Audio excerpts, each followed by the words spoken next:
Então, essa lógica é uma lógica que leva as pessoas a entender que você não pode entregar as suas emoções nas mãos da pessoa errada.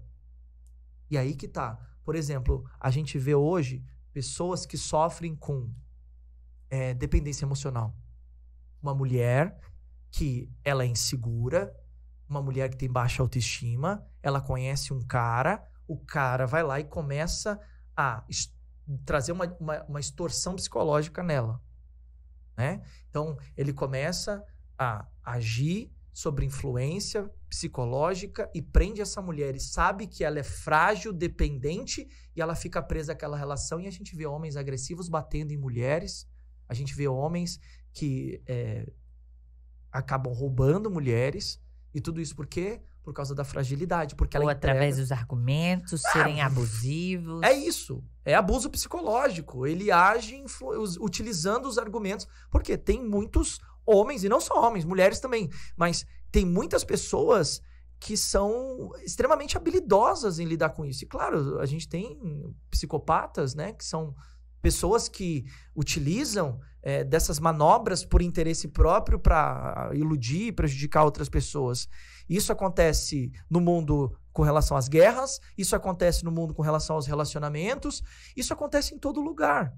Então a gente não pode entregar as nossas emoções nas mãos das pessoas erradas, porque entregar as nossas emoções nas mãos das pessoas erradas é você correr o risco de acabar com a sua vida e com a vida de outras pessoas. Então, as emoções, elas não são do diabo, não existe nenhuma emoção, porque todas as emoções que nós temos foram dadas por Deus, e o que a gente precisa é entregar essas emoções para quem pode cuidar delas. E o certo seria nós entregarmos essas emoções para Deus. O problema é que nós estamos por influência de televisão, estamos agindo por influência de televisão, estamos agindo por influência de influenciadores digitais, estamos agindo por influência da internet, estamos agindo por notícias, fake news, por jornais, então, por amizades, por companhias, por líderes religiosos, professores, por políticos. Então, quantas vezes você já viu, por exemplo, grupos de família que acabam por causa de disputa, de guerra, que um é da esquerda e o outro é da direita? Quantas vezes você já viu isso? Acontece isso com um time de futebol, meu Deus do céu. Cada eleição é uma guerra. A gente viu recentemente agora, a gente vê constantemente na televisão notícias de torcidas organizadas que um vai lá e começa a brigar com o outro por causa que o time ganhou, por causa que o time perdeu. Uma rivalidade aonde o time que está em campo muitas vezes vai lá, joga, e se perdeu ou se ganhou não importa, porque vai cada um receber o seu salário, vai cada um fazer suas viagens internacionais, e aí os outros que estão lá na arquibancada ou estão assistindo o jogo brigam entre si, brigam entre a família, exatamente porque entregou as suas emoções para pessoa errada, para coisa errada.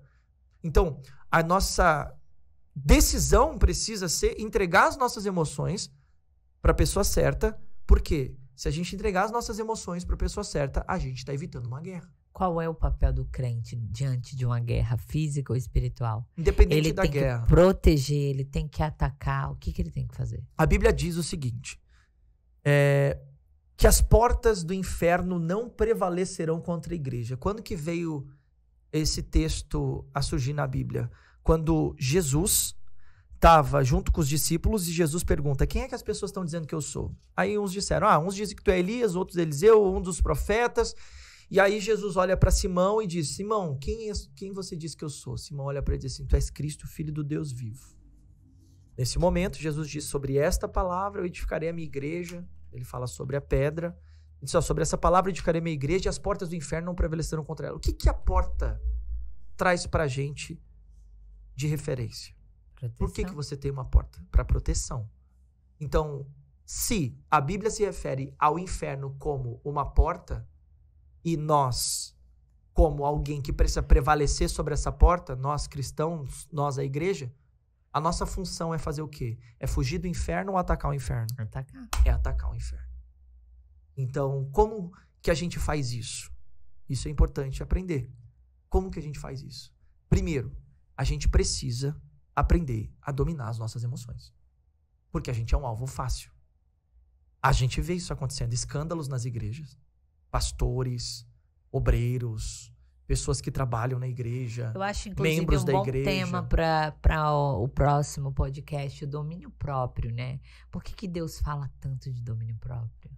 Porque o domínio próprio é uma das ferramentas que são utilizadas para você dominar Ter o a si controle mesmo. disso, né? E isso é um dos frutos do Espírito de Gálatas 5:22. Uhum.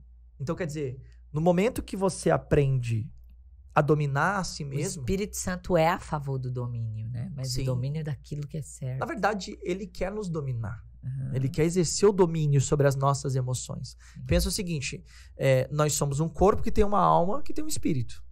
Então, o nosso corpo, ele é como se fosse um navio. Imagina que o nosso corpo é um navio.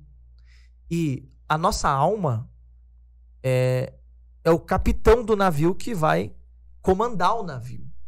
E o espírito é os ventos que levam o navio. Ou o que a gente vê hoje é que existem muitos navios que estão desgovernados. A gente vê pessoas que estão desgovernadas. Então, nós precisamos ter o Espírito Santo nos levando, utilizando as nossas emoções a favor do bem e não a favor do mal. Porque hoje o poder que o Vladimir Putin tem no país onde ele está, ele poderia ser uma das grandes potências, por exemplo, para acabar com a fome do mundo. Uhum.